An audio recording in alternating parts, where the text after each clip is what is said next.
Thanks for staying with us now. As concerns continue to mount about goods that are sold in some local stores, the City of Joburg's MMC for Public Safety Mgcini Tshwaku conducted surprise inspections at the Devland Cash and Carry today, and SABC News reporter Mbalenhle Mthethwa was there and joins us live now. Mbalenhle, thank you so much for your time. How did it go? Well, I really don't know where to start, but I think the element of surprise was somewhat taken away by the fact that the notification of the operation that was due to be held in the afternoon today was issued early in the morning and was spread around social media and retweeted even by the MMC himself. The operation... That defeats the element of surprise. Absolutely. Now, the operation was supposed to start at 12 p.m. this afternoon. However, we were there just at 10:02. The MMC arrived at around 25 past half past, and spent a good 15 to 20 minutes in the car, and the operation officially started at 20 past. Now, let me tell you what happened at 10:02, apologies for that time error.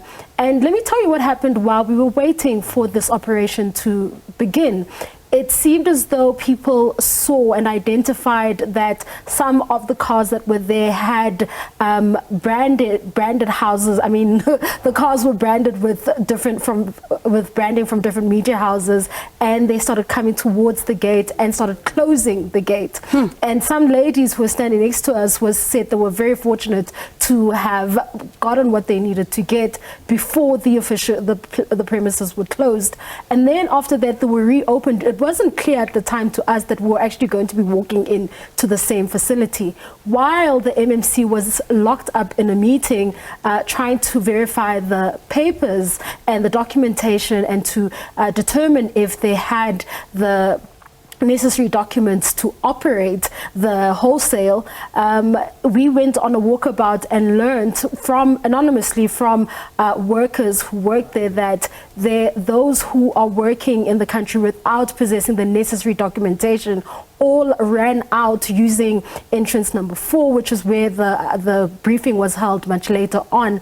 Did not get much of a response regarding the fact that the element of surprise was taken away, and the fact that there was an opportunity for those who are breaking the law to run away. And we then asked, why is it that Home Affairs officials were not a part of this operation to ensure that, every aspect of the law is really explored, and that all senses, every aspect of, unlawfulness is also explored. However, the only thing that was discovered is the fact that, one of the chicken only had an expiry date on the box, but not on the individual packaging.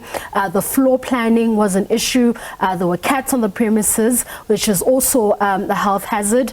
They have been fined for that and given 7 days to to fix the situation. However, the fines each range at around less than 2,000 Rand for each of the infringements, so they have to then fix the floor planning as well as ensure that, all the signage to the exits are also there. And for each of those infringements, it's under 2,000 Rand. So they just received a slap on the wrist for such a serious infringement and non-compliance. So what did the MMC have to say about that? Because as you say, someone would be concerned to say, if you're fining them this very little money, you simply aren't curbing the problem. Well, at this point, we will have to wait until the 7 days has lapsed when the MMC does decide to return to the premises to see if this has been done. But I think the biggest issue here is that element of surprise was not there. And this then gives them an opportunity to hide whatever is there. And I mean, the chicken pieces are just nothing. They pale in comparison to what has happened. I mean, there's been a loss of life, and we are not saying that this the wholesaler is the source of anything that is contaminated and that is being sold in and around the township surrounding it, which is Soweto. However, it is very important important that when law enforcement or officials carry out these operations, that they are done so that they are effective, so that all of these things are clamped down on effectively. The only thing that is of concern were those chicken pieces where the expiry date was only on the box and not on the actual packaging of the... So is he done with his surprise visits, or are we expecting more?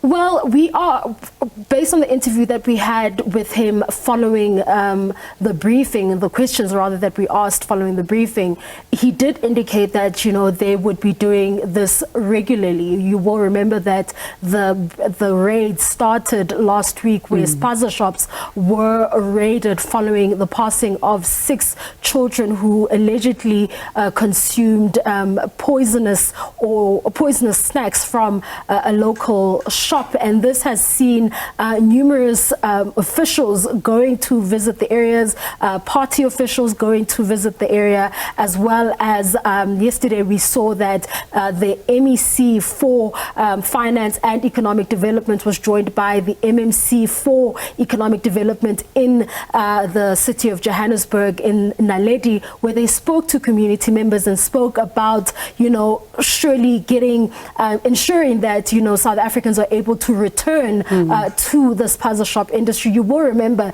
if we go back to, you know, a very long time ago, I cannot say when, but if we go back to history reminds us that spaza shops were generally owned by locals, South Africans. And you will remember that even the late Dr. Maponya was among those people who once had a supermarket in the township that operated quite effectively and grew into even bigger businesses. So there is a lot of opportunity that lies in this sector. All right, Mbalenhle, let's see then, as you say, they say they'll do this regularly, but let's see if the element of surprise is not taken out of the next one. But thank you so much for that update. That's my colleague there, SABC News reporter Mbalenhle Mthethwa.